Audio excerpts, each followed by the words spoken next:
Duduk jemaat Tuhan, bersyukur untuk kebaikan Tuhan, menikmati kasih karunia di awal bulan September yang sungguh diberkati Tuhan. Ya, shalom semuanya, shalom ya, sukacita damai sejahtera setiap pribadi, keluarga, rumah tangga, dan kita lihat anak keturunan kita menikmati warisan ilahi dari sukacita damai sejahtera yang dimiliki oleh orang tua.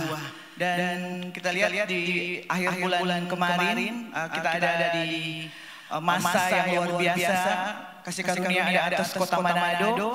Jadi dari Gereja Betani Wadian Plaza di pusat mendapat kesempatan untuk dipakai sebagai panitia festival persahabatan ya, yang menjangkau Manado, Sulawesi Utara, dan di dalamnya ada hubungan dari pihak pemerintah juga pemerintah saya dari pemerintah di provinsi dan pemerintah dari pusat mensupport acara ini. Jadi luar biasa betapa kita orang-orang yang dipilih Tuhan. Amin. Manado diberkati Tuhan, Manado disayang Tuhan.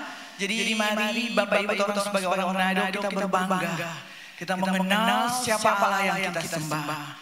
Kita mengenal Dia Yesus Kristus Tuhan yang berkuasa di surga, di langit, di bumi, di bawah bumi. Kita bukan hanya mengenal, tapi kita mengalami Dia secara pribadi ya. Karena kita ada di masa Roh Kudus sudah dicurahkan dalam hidup kita.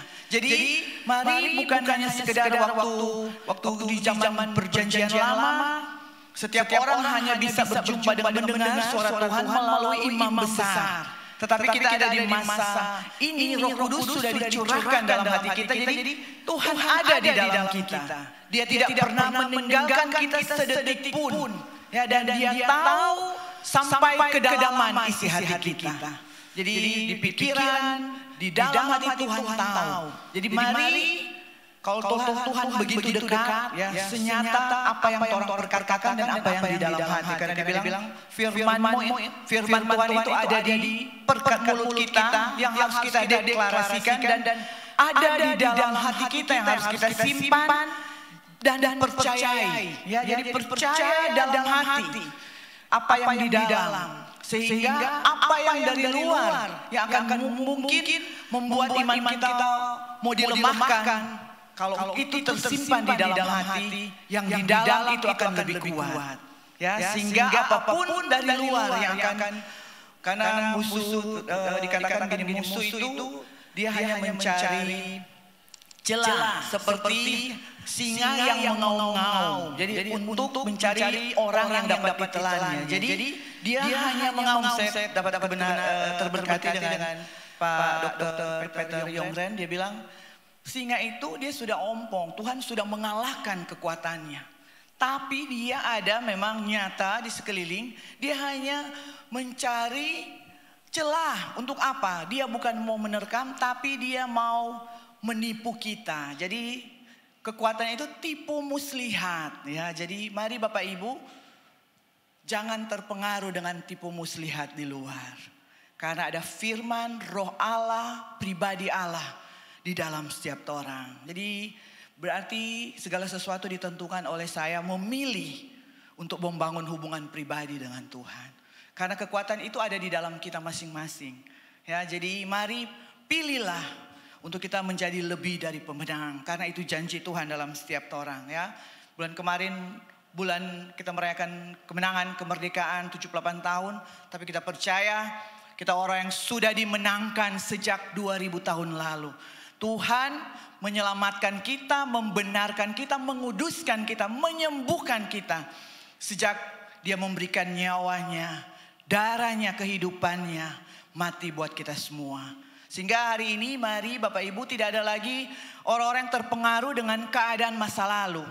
Ya, keadaan masa lalu. Karena Dia menyelamatkan sekali selamanya. Bahkan dikatakan begini, ada dosa masa depan. Orang tidak tahu saja masa depan orang mau bikin dosa apa. Tuhan sudah ada. Tuhan sudah ada bagi orang dan mengampuni orang. Jadi hari ini Bapak Ibu biar kebenaran itu datang bagi setiap orang. Dan kita akan baca firman Tuhan Rema sepanjang bulan September ini dari Ibu Gembala, Ibu Dr. Leni di Kisah Para Rasul 3 ayat 1. Kisah Para Rasul 3 ayat 1. dengan judul perikop Petrus menyembuhkan orang lumpuh. Kisah Para Rasul 1 ayat 1 sampai yang ke-10. Ya, mari kita baca bersama-sama dalam Kisah Para Rasul 3 ayat 1 sampai 10 dengan judul perikop Petrus menyembuhkan orang lumpuh. Dimulai ayat pertama 1, 2, 3. Pada suatu hari menjelang waktu sembayang, yaitu pukul 3 petang, naiklah Petrus dan Yohanes ke bait Allah. Di situ ada seorang laki-laki yang lumpuh sejak lahirnya, sehingga ia harus diusung. Tiap-tiap hari orang itu diletakkan dekat pintu gerbang bait Allah yang bernama Gerbang Indah untuk meminta sedekah kepada orang yang masuk ke dalam bait Allah.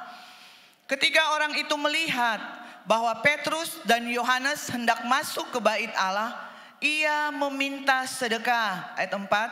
Mereka menatap dia dan Petrus berkata, "Lihatlah kepada kami." Lalu orang itu menatap mereka dengan harapan akan mendapat sesuatu dari mereka.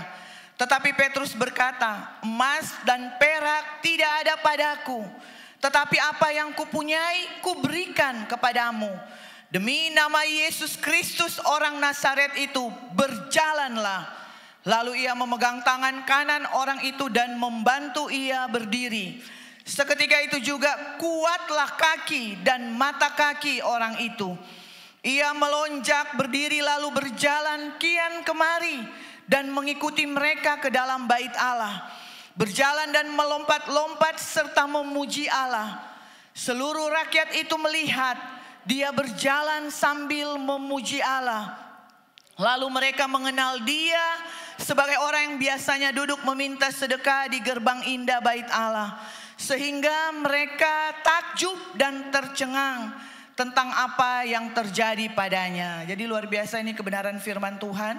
Dan waktu kemarin ya, kalau Bapak Ibu malam hari sebentar, hari terakhir untuk festival persahabatan, kalau ada waktu boleh kita datang bersama-sama, kita lihat mujizat kesembuhan banyak sekali terjadi. Sejak hari pertama ya, karena kami ada selalu di sana standby, dan ada banyak orang yang melepaskan kursi roda, tongkat, ya, mereka mengalami kesembuhan.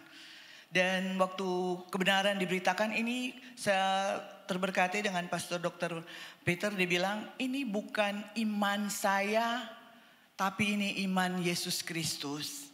Ya, karena kalau sejak dulu Tuhan melakukan banyak mujizat waktu dia ada di bumi selama 33 tahun. Dia menyembuhkan orang sakit, dia menyembuhkan orang lumpuh, membangkitkan orang mati, menyembuhkan yang tuli, menyembuhkan kusta, mengusir setan, membebaskan, melepaskan orang. Dan waktu dia mati dan naik ke surga, kuasa itu bukan selesai. Ya, tadi Mam bilang, kuasa yang Tuhan lakukan waktu dia ada di dunia ini selama 33 tahun itu tidak selesai pergi bersama dengan Tuhan. Tetapi itu ada di dalam setiap orang. Orang-orang yang menerima Tuhan dalam kehidupannya. Orang-orang yang dipenuhi dengan Roh Kudusnya. Karena Tuhan bilang, jangan takut aku pergi, ya, aku akan menyediakan seorang penolong kepadamu, yaitu pribadi Roh Kudus. Ya, jadi hari ini Bapak Ibu, kuasa yang sama yang Tuhan lakukan waktu dia ada di bumi ini, kuasa yang sama juga itu yang bekerja, bergerak, ada di dalam setiap kita yang dipenuhi oleh Roh Kudus. Amin. Tapi persoalannya kenapa cuma Pastor Dr. Peter Yongren yang bisa? Ya, karena dia memiliki iman Yesus Kristus Tuhan. Ya, jadi iman itu yang menyelamatkan. Dia katakan begini, dengar firman, iman timbul, ya, bertindak, dan mujizat terjadi. Jadi ada 4. Dengar kebenaran firman, ya, kita semua membutuhkan firman Tuhan. Ya, karena di dalam kita ada roh. Kalau kita lihat, selalu saya katakan di Alkitab, roh kecil. Kalau kata roh kecil, R kecil itu roh kita menyatu dengan R besar, roh Tuhan di dalam setiap orang. Jadi kalau mungkin ada yang bilang, saya tidak merasakan apa-apa, saya belum menerima Tuhan sebagai juru selamat dalam hidup saya masuk menguasai dalam hidupku, saya tidak mendapatkan, berarti ada kekosongan dalam rohmu yang sebenarnya itu hanya bisa diisi oleh roh Tuhan. Jadi temukan itu, dan itu ada di hubungan pribadi dengan Tuhan. Ya, sehingga kita bebas, ya, kita mendapatkan kehidupan kita bebas sebebas-bebasnya, merdeka semerdeka-merdekanya. Jadi kita tidak akan fokus kepada tantangannya, Bugem, kita tidak bisa melayani karena kita masih bla bla bla bla, masih bla bla bla bla. Berarti itu pilihan kita sendiri, Bapak Ibu. Tapi kalau kita menyadari siapa kita di hadapan Tuhan, di dalam pengenalan secara pribadi dengan Tuhan, kita akan lihat ada suatu kekuatan, kemampuan ilahi yang Tuhan anugerahkan dalam hidup kita, dan itu harus dipakai di generasi ini. Sehingga orang akan lihat kehidupan kita akan berbuah, jadi berkat bagi banyak orang. Dan selalu Mam katakan di sini ada dua hamba Tuhan. Terpercaya ini gereja Tuhan hari-hari ini akan Tuhan bangkitkan. Ya, berbicara tentang orang lumpuh. Bayangkan orang lumpuh itu dia berumur 40 tahun. Dan dikatakan dia sudah lumpuh sejak lahirnya. Dan setiap hari, berarti ada bayangkan, setiap hari dari kecil, setiap hari orang akan mengangkat dia, membopong dia dan membawa di depan pintu gerbang Bait Allah. Ya, jadi setiap hari dia bergantung kepada orang lain. Dari umur 1 sampai 40 tahun mungkin orang tuanya, saudaranya, kakak beradiknya. Dia selalu bergantung kepada orang tua untuk membawa dia ke gerbang Bait Allah. Dan bayangkan kalau kita lihat di zaman itu, Yesus selalu setiap hari pergi ke Bait Allah. Tetapi kenapa pada saat umur 40 tahun, ya waktu itu justru bukan Tuhan Yesus, Petrus dan Yohanes. Kenapa nanti umur 40 tahun baru dia mengalami mujizat Tuhan? Ya, jadi Bapak Ibu, hari ini mari kita tahu semua ada dalam kendali Tuhan. Mujizat itu pasti terjadi karena ada iman Yesus Kristus di dalam setiap orang. Jadi jangan orang cuma mengharapkan saya sembuh. Ya, saya hanya ingin mujizat kesembuhan. Oke, itu pasti Tuhan kasih. Tapi lebih daripada itu, Tuhan inginkan kita mengenal Dia lebih dalam lagi. Ya, ada suatu pemahaman tentang mujizat. Untuk apa ya? Segala sesuatu ada alasan. Segala sesuatu seperti orang tua memberikan kepada anak, ya. Handphone kah, kalau sudah besar dapat sepeda motor, ada motor sepeda sekarang. Ada tujuan, ya. Dan begitu juga dengan apa yang Tuhan taruh bagi setiap kita. Dan apa yang akan Tuhan lakukan. Mujizat itu untuk memuliakan nama Tuhan. Karena kita lihat kalau di perjanjian lama, waktu bangsa Israel keluar dari pembacaan bulan kemarin, keluar dari perbudakan di Mesir, Tuhan memakai Musa sebagai pemimpin. Bayangkan setiap hari mujizat terjadi, ya. Setiap hari Tuhan menyediakan makanan, mana, daging dari surga. Tinggal dipungut, diambil. Melewati laut yang besar dan musuh ada di belakang mengejar. Tuhan coba bilang, angkat tongkatmu Musa dan kebaskan di laut, dan laut terbelah dua. Tapi lihat, bangsa Israel masih tetap bersungut-sungut, ya. Jadi ternyata kalau kita lihat di perjanjian lama, mujizat itu kalau kita belajar, mujizat itu tidak dapat membuat orang berubah. Ya, hari ini umur berapa orang lihat kebaikan Tuhan? Tahun kemarin Tuhan tolong, 2 tahun kemarin, 10 tahun kemarin Tuhan menolong, hari ini pasti Tuhan menolong. Tapi persoalannya Bapak Ibu, apakah lewat semua yang kita alami, mujizat, kesembuhan, ya apalagi suatu terobosan pintu kesempatan yang Tuhan bukakan, apakah itu membuat kita terus bertambah di dalam iman pengenalan dengan Tuhan? Ya, karena saya bilang tadi di perjanjian lama, mujizat itu tidak membuat bangsa Israel berubah. Justru mereka dikatakan semakin tegar tengkuk. Dong solia tuh 10 tulah tidak menimpa dorang, ya. 10 tulah tidak menimpa, tapi tetap menggerutu, ya, melawan otoritas Tuhan. Lewat mereka protes kiri kanan ke Musa, pemimpin-pemimpin. Kritik sana sini, ya. Jadi ada orang yang sudah dipakai Tuhan, tetap mereka tidak percaya. Tapi mari Bapak Ibu, kita ada di zaman kasih karunia, Roh Kudus sudah ada di dalam setiap orang. Jadi pasti Tuhan akan menuntun setiap hari, setiap detik. Karena roh yang dalam kita tidak akan pernah meninggalkan kita, tidak akan pernah membiarkan kita. Sekalipun kita jatuh dalam dosa. Ya, bukan berarti karena kita sudah tebus, Tuhan sudah tebus, kita tidak akan jatuh. Tidak, Tuhan tahu setiap orang. Tapi kesadaran kita akan Tuhan itu lebih penting. Daripada kesadaran kita begini, ya Tuhan, kita sudah tidak layak hari ini. Minggu kemarin kita berapi-api, tahun kemarin kita berapi-api, hari ini tergoda kita, jatuh. Berarti kita sudah tidak layak. Tidak Bapak Ibu, hari ini mari mindset itu dibuang. Sekali selamanya Tuhan sudah menebus dan membaharui, menguduskan, membenarkan setiap orang. Jadi bangkit, miliki iman yang bertumbuh. Jangan iman bertumbuh, besoknya musim kemarau, kering, turun lagi, tidak bertumbuh.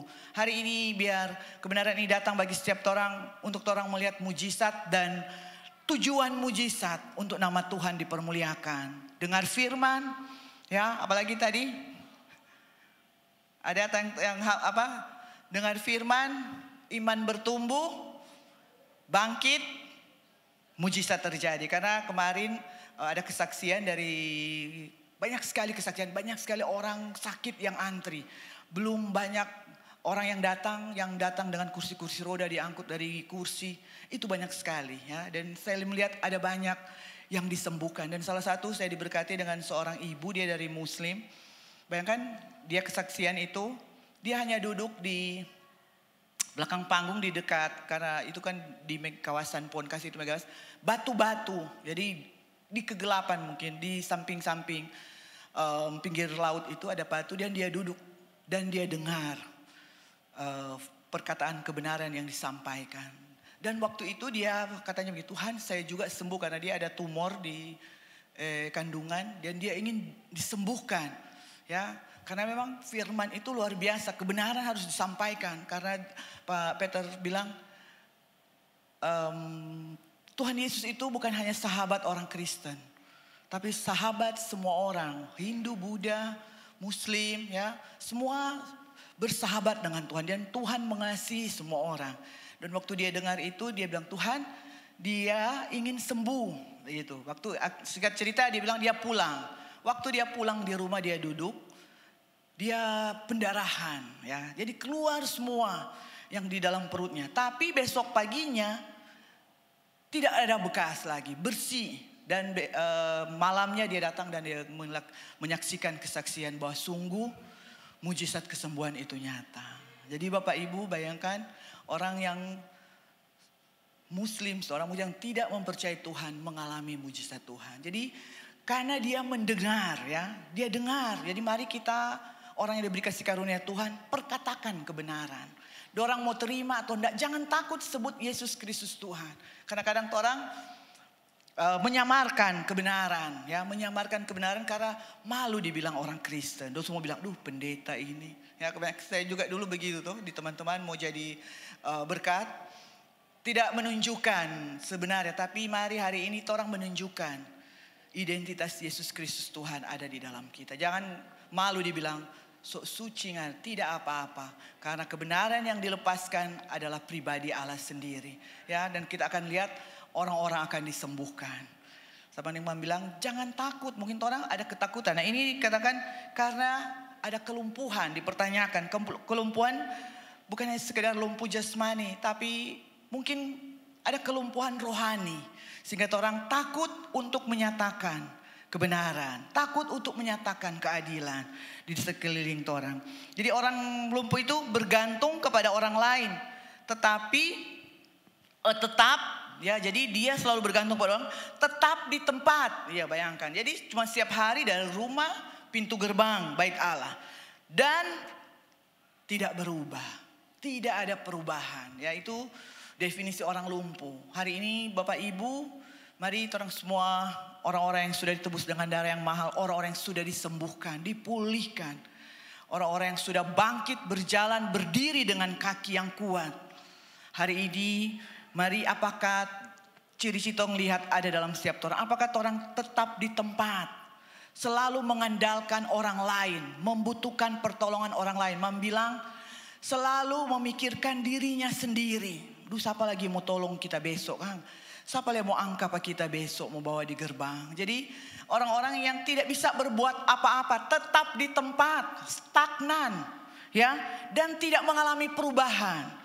Ini berbicara tentang, kalau di rohani, kelumpuhan dalam pekerjaanmu, dalam usahamu, bisnismu, keluargamu, apapun yang kau kerjakan seolah-olah semuanya sia-sia, tidak ada kemajuan, tetap di tempat, bahkan hancur, ya, dan tidak ada perubahan.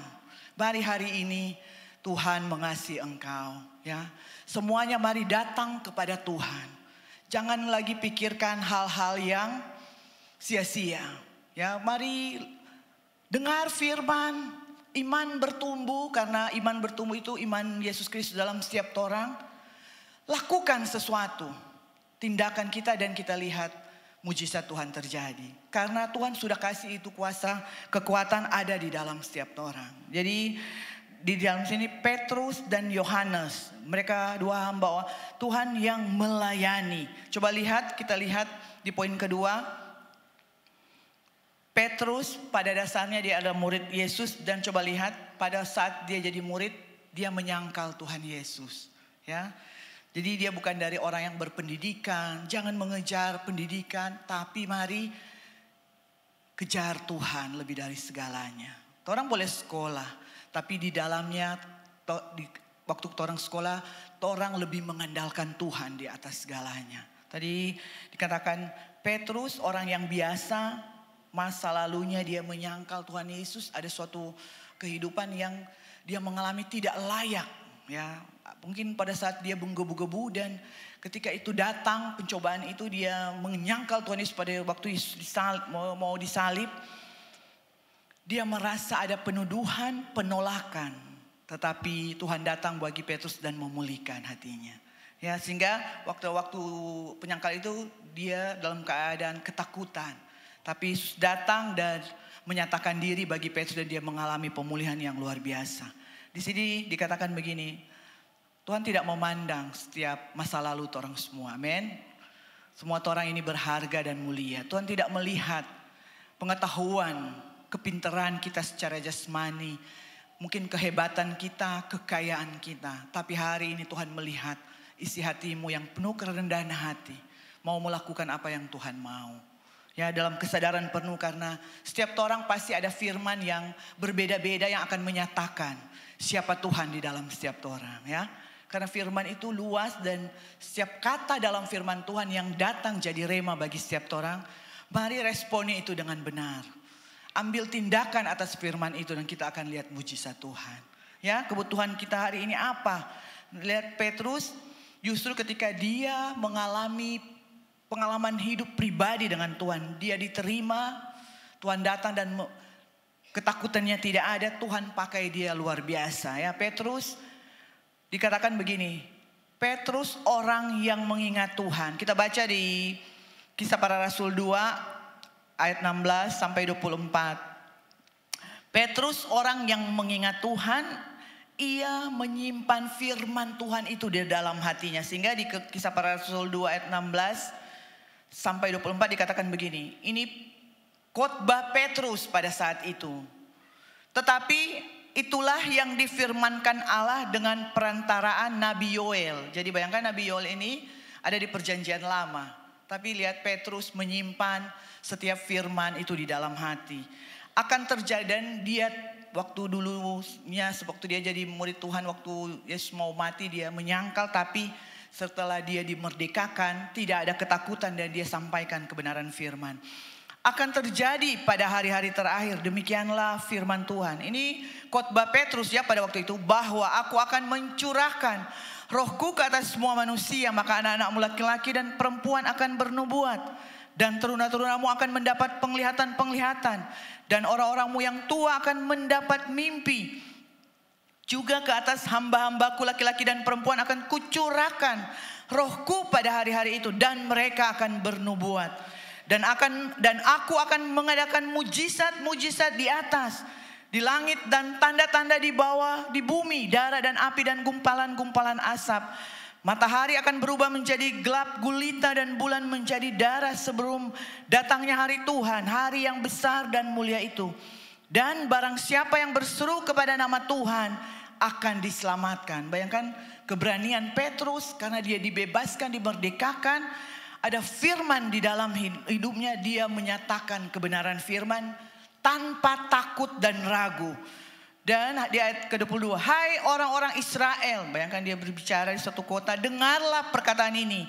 Yang aku maksudkan ialah Yesus dari Nazaret.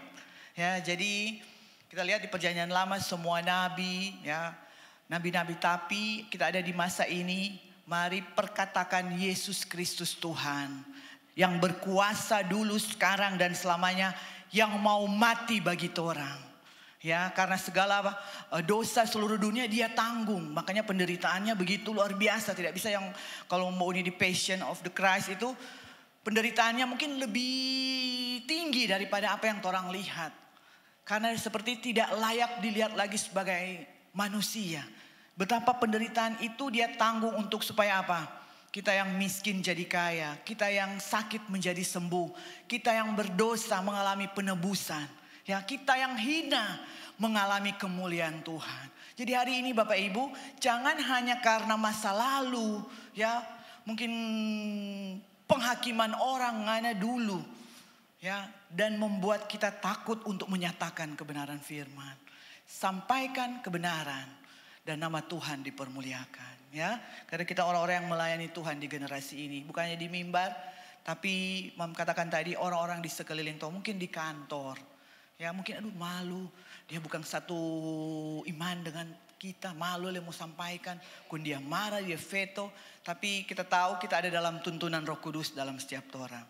Mungkin Tuhan sudah bicara, sampaikan gereja, sampaikan, duh Tuhan tidak malu, tapi mari hari ini, ketika firman itu berbicara dalam hati, karena firman itu ada dalam setiap orang, sampaikan kebenaran. Amin. Karena itu momen waktu terbaik Tuhan kasih buat orang. Tuhan lagi mengajar orang untuk dididik, diajar untuk melakukan apa yang Tuhan mau, bukan melakukan apa yang orang mau. Ya, jadi ada dua hal saya dapat dari Pak Peter, dia bilang, jangan minta apa yang Tuhan sudah lakukan. Ya, saya pernah bilang itu, orang bukan lagi hamba yang minta-minta pengasihan Pak Tuhan, tapi mari terima berkat Tuhan, terima kasih Tuhan, bersyukur untuk kesembuhan yang saya alami, terima kasih untuk pemulihan, terima kasih untuk terobosan yang saya alami. Jadi terima dengan bersyukur karena kita anak Allah, bukan lagi meminta, Tuhan tolong sembuhkan saya, tidak. Tapi Tuhan bilang, saya sudah lakukan itu di atas kayu salib. Jadi dua hal, jangan minta apa yang Tuhan sudah lakukan. Hari ini Bapak Ibu minta apa? Harta kekayaan, Tuhan sudah kasih sama. Dia bilang dia rela miskin hidup di dunia asal orang semua hidup dalam kekayaan. Kekayaan jasmani terlebih kekayaan rohani. Dan itu mujizat kasih karunia itu ada tujuan Tuhan. Untuk nama Tuhan dipermuliakan. Ya, kita menerima, diberkati untuk kita jadi berkat bagi banyak orang. Jadi apa yang Tuhan kasih itu harus disebarkan ke sesama kita, generasi kita, turun ke anak-anak kita. Karena itu warisan yang akan dilepaskan oleh anak kita kepada cucu, cece, cicit kita. Jadi Tuhan Yesus pasti melakukan selalu yang dari surga itu tidak akan pernah kembali dengan sia-sia. Firman pribadinya, roh kebenaran itu tidak akan kembali sia-sia, akan mengerjakan dengan sempurna di dalam kita, pribadi kita, keluarga kita, anak keturunan kita, generasi kita, sampai ke bawah itu turun temurun. Dan dikatakan begini, yang aku maksud ialah Yesus dari Nazaret, seorang yang telah dia ditentukan Allah. Kalau Tuhan sudah tentukan, tidak satupun yang dapat mengubahnya.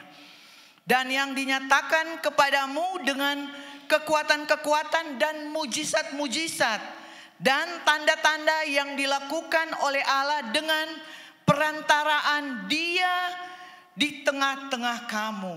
Ya, kalau ada di bahasa yang lain, Dia di dalam kamu. Jadi Bapak Ibu mau harapkan mujizat, Semua ada di dalam torang. Amin. Tanda-tanda. Tapi saya bilang tadi bukan hanya sekedar mencari sembuh, tapi lihat di dalamnya ada iman. Tuhan inginkan orang mengerti iman Kristus dalam torang dan keselamatan yang kekal yang Tuhan anugerahkan bagi orang. Karena ada orang cuma ingin sembuh supaya dia hidup nyaman sepanjang umur hidupnya di 70, 80, 90. Untuk apa Bapak Ibu? Tapi ada tujuan, maksud indah mulia Tuhan di dalam setiap orang untuk menyatakan kemuliaan Tuhan. Ayat 23, dia yang diserahkan Allah menurut maksud dan rencananya. Jadi semua so diset oleh Tuhan. Maksud dan rencana telah kamu salibkan dan kamu bunuh oleh tangan bangsa-bangsa durhaka. Tetapi Allah membangkitkan dia dengan melepaskan dia dari sengsara maut. Karena tidak mungkin ia tetap berada dalam kuasa maut itu. Dan ini ayat 33, ayat terakhir, ayat 24 dan ayat 33. Dan sesudah ia ditinggikan oleh tangan kanan Allah dan menerima Roh Kudus yang dijanjikan itu, maka dicurahkannya apa yang kamu lihat dan dengar di sini. Amin.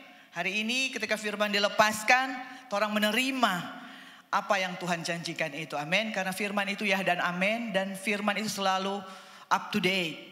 Ya, setiap hari selalu ada yang baru yang kita nikmati di dalam Tuhan. Jadi Bapak Ibu hari ini mari jangan lihat fokus di masa lalu. Ya, Petrus itu bukan siapa-siapa. Bukan lulusan S2, S3, teologi ya. Tapi dia dipakai Tuhan luar biasa. Dia punya masa lalu yang buruk, menyangkali Tuhan Yesus 3 kali. Bayangkan 3 kali Bapak Ibu. Kalau 1 kali itu masih dimaafkan. Ya, kalau 3 kali paling kalau orang manusia biasa bajau jongana. Ya, tapi hari ini kebenaran datang bagi kita. Tuhan akan pakai setiap orang. Tuhan mengasihi setiap orang dan kuasanya dicurahkan bagi setiap orang. Di dalam setiap orang ada firman iman, firman Yesus Kristus yang berkuasa. Ya, jadi bukan tidak kebetulan Petrus dan Yohanes berjalan ke bait Allah. Mereka sering ke situ dan orang lumpuh itu setiap hari ada. Tetapi bukan berarti Tuhan kapan, berarti mujizat terjadi, tidak. Tuhan tahu waktu yang terbaik untuk menyatakan mujizat Tuhan. Ya, jangan baru dengar langsung bilang mana dong Tuhan itu mujizat. Hey, mesti ada 2, iman timbul, action today, dan mujizat itu nyata. Jadi Bapak Ibu jangan suka bilang tiba-tiba. Ya, suka bukan tiba-tiba. Memang mujizat itu tiba-tiba, tapi jangan tidak mau prosesnya, hanya mau hasilnya. Jadi Tuhan lihat itu. Jadi mujizat itu bukan hanya sekedar hasil, tetapi Tuhan lihat proses dalam setiap kehidupan orang. Ada perubahan. Jadi makanya setiap Tuhan mau menyembuhkan orang, dia mesti bertanya begini, apa yang harus kulakukan padamu? Ya, padahal Tuhan sudah tahu pasti mau sembuh. Namanya orang sakit, tapi dia selalu bertanya. Itu membuktikan iman torang dan action torang. Ya, Tuhan selalu bekerja sama bersama-sama untuk menyatakan kemuliaan Tuhan, dan lewat mujizat yang kita alami secara pribadi akan ada banyak orang mengalami Tuhan. Jadi orang jadi berkat Tuhan dimanapun orang pergi. Jadi jangan melihat segala sesuatu masalah itu hal yang memalukan. Karena kita tahu di dalam Tuhan orang-orang yang tidak akan pernah dipermalukan. Sekalipun masalah besar, justru di situ orang akan menyatakan kemuliaan Tuhan yang besar. Kehebatannya, dan lewat masalah itu orang diajar untuk hidup orang jadi berkat bagi banyak orang. Ya, ada kuasa dalam nama Yesus. Terakhir di Kisah 4 ayat 12 dikatakan begini, dan keselamatan tidak ada di dalam siapapun juga selain di dalam Dia. Sebab di bawah kolong langit ini tidak ada nama lain yang diberikan kepada manusia yang olehnya kita dapat diselamatkan. Semua hanya karena nama Yesus Kristus Tuhan. Ya, selama kita tidak meninggikan nama Yesus, kita sedang melayani kuasa lain.